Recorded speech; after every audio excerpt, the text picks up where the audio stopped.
struggling, single mom saw her first love at an airport, not knowing he was now a millionaire CEO, and still lonely. The morning rush at the small airport cafe had barely begun when Olivia Harper tied her apron and took a deep breath. Her feet already ached from the early shift, and her hands were rough from constant scrubbing of coffee machines and dishes. She glanced at the clock, 7:42 a.m., and wiped her brow with the back of her hand. She moved behind the counter, the scent of fresh coffee swirling around her like a familiar lullaby.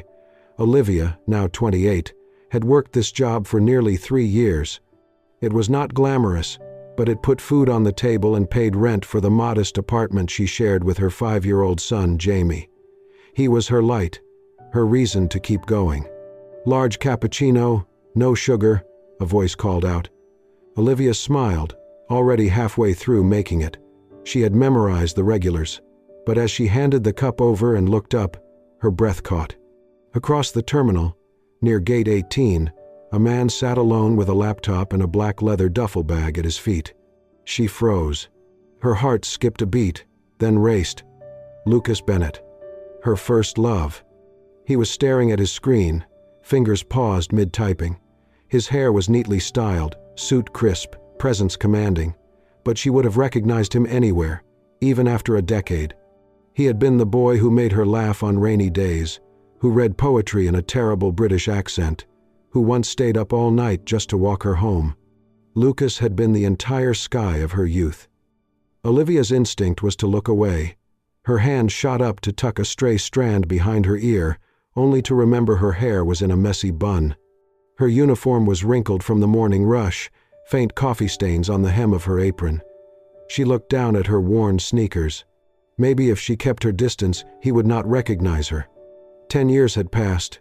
People change. She surely had.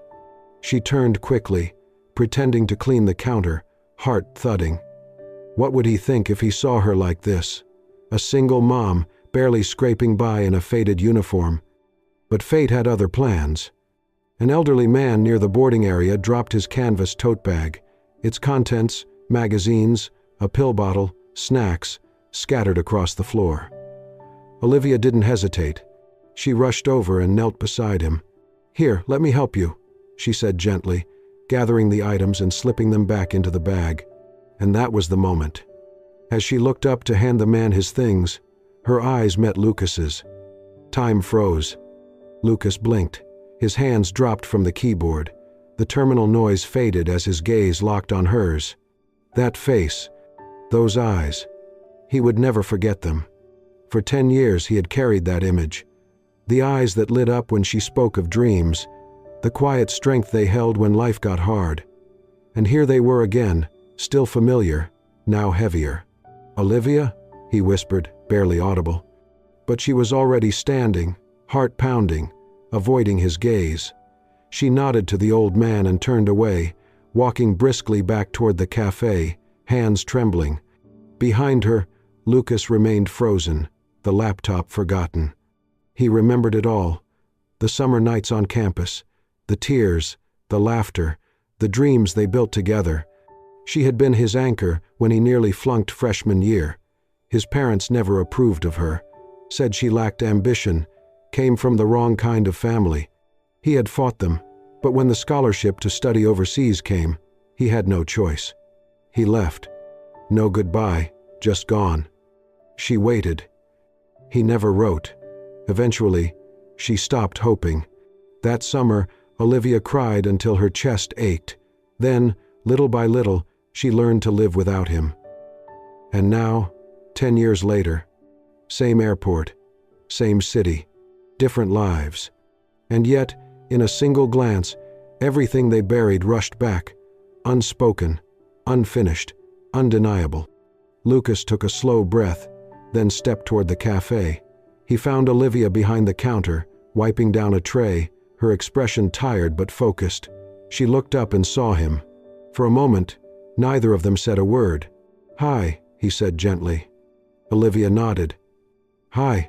I was hoping we could talk, if you have a minute." She glanced around. "I'm on break in 10. They sat at a small table near the window, away from the noise of travelers rushing past. The tension between them was clear, but there was something softer beneath it. A quiet familiarity. A shared history that neither had forgotten. "It's really been 10 years," Lucas said. "It has," Olivia replied, her voice low. He studied her face. She looked older, worn in ways that spoke of struggle, but stronger too. Like someone who had endured more than most and kept standing. "So how have you been?" he asked. Olivia hesitated, then took a sip of her lukewarm coffee. "I have a son, Jamie. He's 5. It's just the two of us." Lucas blinked. "You're a mom?" She nodded. "Yeah, I work here in the mornings, clean offices at night. It's not easy, but we manage." There was no resentment in her voice, only quiet acceptance. She didn't mention Jamie's father, and Lucas didn't press. "I'm not surprised you're still standing," he said. "You were always the strongest person I knew." She looked down, unsure how to take the compliment. Lucas wanted to ask more, but something stopped him.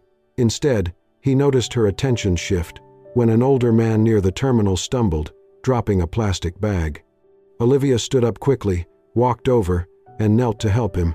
She handed him the items with a kind smile, then opened her lunch container and gave him half of her sandwich. Lucas watched from the window. From the way she tucked her meal away afterward, he guessed it might have been all she had. When she returned, he said nothing, but something in him shifted. "You haven't changed," he said. "You still think of others before yourself." "I don't know how else to be," she replied with a small smile. A few minutes later, Lucas checked his phone. His flight was boarding. "I have to go," he said, standing reluctantly. "Of course," Olivia said, her voice calm. He paused. "Can I give you my card? Just in case." She nodded and took it without a word. As he walked away, he turned once more. She was already behind the counter again, tying her apron, fading back into the background. But she didn't fade from his mind. Days passed. Olivia returned to her routine. Work, Jamie, sleep, repeat. Then came a knock on the door. Her landlord stood with a scowl. "You're behind again. I can't wait any longer. You need to be out by tomorrow." "Please," Olivia begged. "I just need a few more days." He shook his head. "I've given you too many chances." When the door slammed shut, Olivia leaned against it, tears welling in her eyes. She looked over at Jamie, playing quietly with his worn coloring book. That night, she sat at the edge of their small bed, trying to stay strong. Then her phone buzzed. "Lucas Bennett. I've been thinking about you and Jamie. I know it's sudden, but are you okay?" She stared at the message for a long time, unsure how to respond. The next morning, Olivia and Jamie stood on the sidewalk with a single suitcase and his stuffed rabbit. Her heart felt heavy, but she had no choice. A black SUV pulled up. The window rolled down, and Lucas stepped out. He saw the bags, Jamie clutching her hand, the quiet panic in her eyes. "Come stay with me," he said. "Just for a few days, until you figure things out. I'm not offering charity, just help, from a friend." Olivia looked at Jamie, then at the sidewalk beneath her feet. Her pride wavered, but her son came first. She nodded slowly. "Just for a few days," she whispered. Lucas smiled. "That's all I ask." And together, they got into the car, not knowing what would come next, only that they didn't have to face it alone. The first morning at Lucas's house was quiet, almost too quiet for Olivia. She had barely slept the night before, too tense in the guest room with Jamie curled beside her. The house was beautiful, modern yet warm, with sunlight pouring in through tall windows. It felt like another world. She kept waiting for someone to tell her they didn't belong. But by 6 a.m., Olivia was in the kitchen, sleeves rolled, quietly making scrambled eggs and toast. She moved carefully, trying not to wake anyone, but still making enough for 3. Old habits, she supposed. Lucas came down the stairs a bit later, surprised to find her already cooking. "I hope you don't mind," she said quickly, brushing flour from her hands. "Jamie's used to breakfast first thing." "I don't mind at all," he replied, smiling. Smells better than anything I've made in weeks." As the days passed, Lucas watched the rhythms of Olivia's life unfold in his home. She rose early, packed snacks for Jamie, did laundry with music playing softly in the background, and read bedtime stories with voices and sound effects that made Jamie giggle uncontrollably. He noticed how she taught Jamie to write his name with such patience, how she praised his drawings as if they were museum-worthy, how, when she thought no one was looking, she closed her eyes for just a second longer, exhausted but holding everything together. Jamie, meanwhile, had taken a strong liking to Lucas. He followed him around the house, peppering him with questions. "Do you really have 100 people working for you? What's a CEO? Can I be one if I still sleep with my dinosaur?" Lucas answered every question like it was the most important one in the world. To Olivia's surprise, Lucas did not just let them stay, he quietly made their stay easier. One afternoon, she returned from a walk with Jamie to find the guest room rearranged. A small shelf now held children's books. A soft lamp glowed in the corner. In the kitchen, there was almond milk for Jamie and vegetarian dishes Olivia hadn't even mentioned she liked. She stared at the new additions, speechless. He never brought it up. He just did it. One evening, as the autumn wind picked up outside, Jamie grew quiet during dinner. His cheeks were flushed, and Olivia immediately knew something was wrong. By midnight, he was burning with fever. Olivia panicked. She paced the hallway, wet cloths pressed to Jamie's forehead, whispering soothing words through trembling lips. Lucas was there in an instant. He sat beside her on the bed, checking Jamie's temperature, calling the family doctor, reassuring her with quiet confidence. "It's going to be okay," he said. "We'll take care of him together." Together. That word wrapped around her like a blanket. All night, they took turns changing the cloths, keeping Jamie hydrated, whispering stories to calm him. Olivia's heart pounded with fear, but Lucas never left her side. By dawn, Jamie's fever finally broke. The little boy drifted into a deep sleep, chest rising and falling peacefully. Olivia sat beside the bed, hair messy, eyes swollen from worry. Her hands were still holding a damp cloth when she turned to Lucas. "Thank you," she whispered, her voice raw, "for being here when I was scared the most." Lucas looked at her, and something shifted in his chest.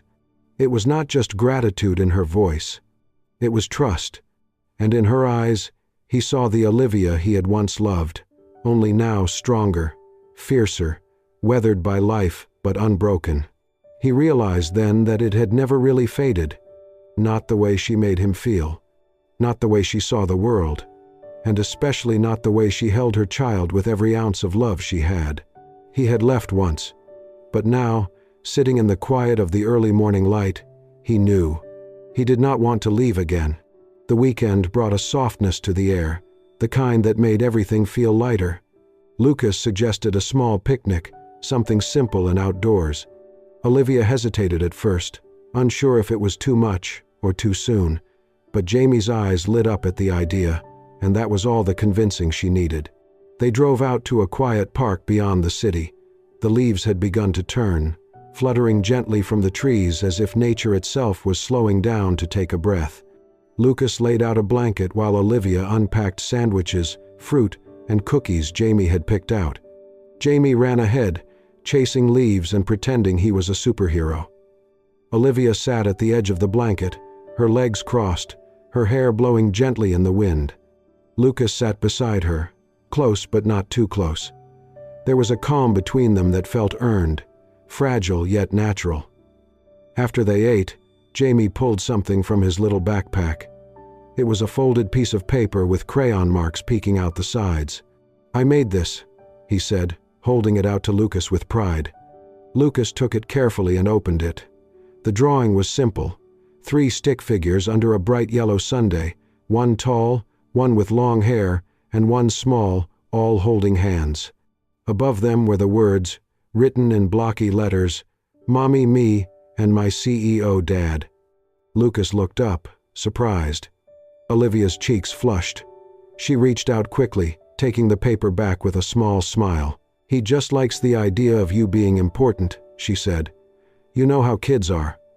Lucas chuckled, but noticed how she folded the drawing slowly and slipped it into her bag instead of tossing it away. That evening, after Jamie was asleep, Lucas found Olivia at the kitchen table. The room was dim except for the light above the stove. Her fingers curled around a mug of tea, her gaze far away. He sat across from her. "I've been thinking," he said quietly. "You have experience, Olivia. You're smart, organized. I think you'd be great at the company. I could find something flexible, part-time maybe." She didn't answer right away. Then she looked at him with a sad smile. "I appreciate it, Lucas, but I can't." "Why not?" "Because it wouldn't feel like a real job. It would feel like a debt, like something I didn't earn." He leaned back, surprised. "It's not charity, it's because I believe in you. And that's exactly why I can't take it," she said. "I need to stand on my own, even if it's harder." He respected her answer, though it left a strange ache in his chest. Later that night, Lucas returned to the kitchen. Olivia was still there, staring out the window, lost in thought. "I need to say something," he said. She turned to him slowly. "I've had relationships over the years, some that lasted, some that didn't, but none of them ever felt real, not like it did with you. Since the day you left, I haven't truly loved anyone else.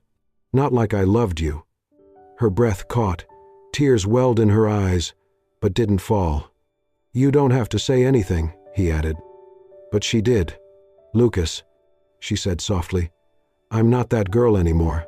The one who laughed easily and dreamed big. I'm tired. I'm a mother. I've made mistakes. I've been left, lied to, broken." He moved to respond, but she shook her head. "It scares me, Lucas, because when I look at you, it feels safe again, and I don't know if I can trust that. I don't know if I can trust myself." She stood, cup in hand, and walked quietly down the hallway toward the guest room. Lucas remained at the table, the air thick with everything unsaid. He had opened his heart.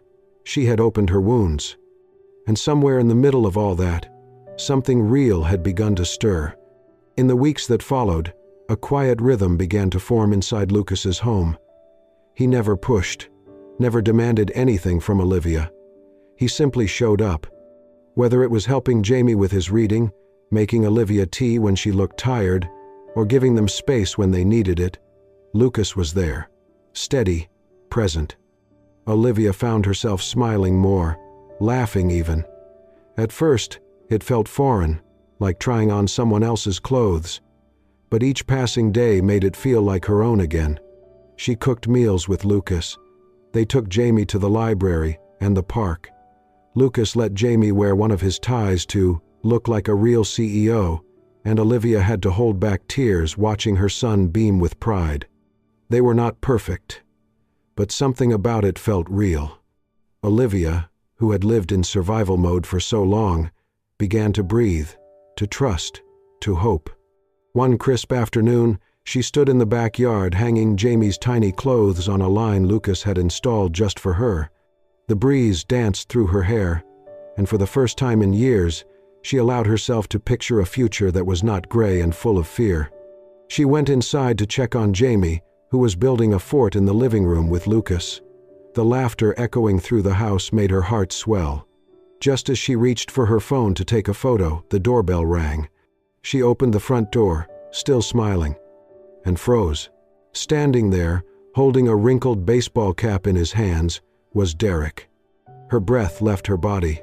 He looked thinner than she remembered, older, worn, but the eyes were the same, cold, calculating, far too familiar. "Hi, Liv," he said, voice low. Her fingers tightened around the doorframe. "What are you doing here?" she asked, trying to stay calm. "I've been thinking about you, about the boy," he said, glancing past her shoulder. "I know I made mistakes, but I've changed. I've got a job. I want to see my son."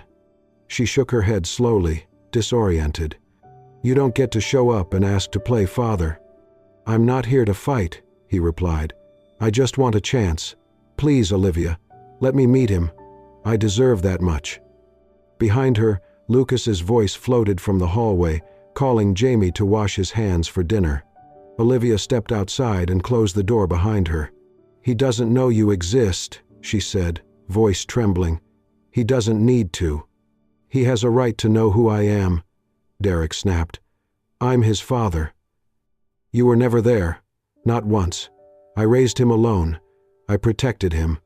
Derek's tone softened again, trying to manipulate her like he used to. "I just want to do the right thing now, that's all." She stared at him. Her mind raced. Jamie, Lucas, this fragile piece she had found. All of it could shatter in an instant. If Lucas sees you, if Jamie sees you. "They don't have to," Derek interrupted. "We can talk, just you and me. Think about it, Olivia." He turned and walked away, disappearing down the quiet street. She stood frozen on the porch long after he was gone. Inside, laughter continued. Jamie was giggling. Lucas was pretending to be a clumsy pirate, but Olivia could not smile, because just when she had begun to believe in light again, the darkness she thought she had escaped had returned. And now, it knew exactly where to find her. Olivia tried to ignore the sick feeling in her stomach for days after Derek showed up. She told herself he would disappear again, like he always had. She had seen that face before, full of promises and empty remorse. He was not here for Jamie. He was here for something else. She could feel it. Then the first message arrived. It came late at night. She was in the laundry room folding clothes when her phone buzzed. "You owe me a second chance. If you don't want to lose your son, bring me 100 grand. Fast." Her fingers went cold. Her breath hitched. Another message followed. "Get it from your rich friend, the CEO. He won't even notice it's gone." Olivia stared at the screen, heart pounding, her vision blurred. She deleted the messages, but they kept coming. Every day. More aggressive, more detailed. "You think you can hide behind him? I'll take you to court. I'll say you kept my son from me. They'll believe me. You have a soft life now. Let's see how long it lasts." She tried to stay calm around Jamie and Lucas, pretending everything was normal, but inside, she was unraveling. Every time her phone lit up, her stomach twisted. She slept less, ate less. Lucas began to notice. He asked if she was okay. She smiled and said she was just tired. She wanted to tell him. So many times, she opened her mouth, but the words stayed stuck in her throat. How could she explain that the past she never wanted to revisit had come crawling back with claws and threats? How could she put that burden on the one person who had given her peace? She feared two things. One, that Lucas would get hurt. Two, that she would lose Jamie. She had worked so hard to build a life, even if it was held together with threads. She had raised Jamie alone, loved him enough for two parents. And now, someone like Derek could just show up and take it all away? She met Derek once, alone, at a diner on the edge of town. He wore a smirk like he had already won. "You think that man will still want you if he finds out about me?" he said, leaning in close. "If he finds out how fast you ran when things got hard?" Olivia kept her voice low. "I'm not giving you anything. You left. You don't get to walk back in and ask for money." Derek's smile faded. His tone turned cold. "You'll regret this. You think you can hide in that fancy house forever? If I don't get what I want, I'll make sure the courts see what kind of mother you are. No job, unstable housing history. Let's see how long you keep custody." That night, Olivia stood by Jamie's bed, brushing his hair back as he slept. Snow had started falling outside. The wind howled like it knew what was coming. She sat at the kitchen table long after everyone had gone to bed, a pen in her hand, a piece of paper before her. She wrote slowly. Tears fell as she crossed out sentences and rewrote them. "Lucas, I'm sorry. Please don't come looking for us. I had to leave. It's the only way to keep Jamie safe. Thank you for everything. You gave us more than you know. Olivia." She folded the note, placed it on the counter, then quietly packed a small bag. One change of clothes, Jamie's worn stuffed rabbit, a snack, nothing more. She lifted Jamie from his bed, wrapped him in a blanket, and pressed a kiss to his forehead. In the dead of night, with snow falling heavy and silent, Olivia walked out of Lucas's house, carrying everything that mattered in her arms. No goodbye, no explanation. Only fear, and a mother's desperate hope to protect the one she loved most. Lucas woke to an unnatural stillness. It was not the peaceful kind, but the kind that made his chest tighten. He looked at the clock. 4:13 a.m. Snow whispered against the windows, and the whole world outside seemed wrapped in white silence. He stepped into the hallway. Jamie's door was open. The guest room was empty. His heart dropped. The bed was made, too neat. The bag Olivia always kept by the dresser was gone. So was Jamie's favorite stuffed rabbit. The air felt hollow. Then he saw it. A folded piece of paper on the kitchen counter, shaking slightly from the breeze through the cracked window. He opened it, his hands already trembling. Lucas, I had to go. Please don't come looking for us. It's not safe for Jamie here anymore. You gave us more than I ever thought we deserved. Thank you for letting me believe in something good again. Olivia. Lucas stood frozen, the paper fluttering in his hand. Then he grabbed his keys and ran. Snow was falling harder now, thick flakes blinding his windshield. The roads were slick and quiet. Most of the city still slept, but he was wide awake, fueled by panic and something deeper. Love. He called her phone. Straight to voicemail, again and again. He tried the nearby shelters. Nothing. The 24-hour diners. Nothing. By sunrise, he had been to 3 bus stations and 2 train depots. His knuckles were red from gripping the steering wheel. His eyes burned. At the last station on the edge of town, he rushed inside, heart pounding, and there she was. Olivia sat curled on a bench near the far wall, clutching Jamie tightly against her chest. Her coat was thin, her cheeks pale. Jamie's head rested against her shoulder, his small body wrapped in a worn blanket. Lucas stood still for a moment, just staring at them. Then he walked over and dropped to his knees in front of her. She looked up. Her face crumpled. "I'm sorry," she whispered. "I didn't know what else to do. He threatened to take Jamie. He wanted money. I couldn't drag you into it." Lucas reached out, gently placing his hand over hers. "You were never dragging me," he said, voice thick with emotion. "I want to be in this. All of it. You, Jamie, the past, the mess. I don't care." Tears slipped down Olivia's cheeks. "I was so scared," she said. "I thought if Derek found out about us living with you, he'd ruin everything. I thought if I stayed, I'd end up losing Jamie, or you." Lucas shook his head. "No one is taking Jamie, and no one is taking you from me either."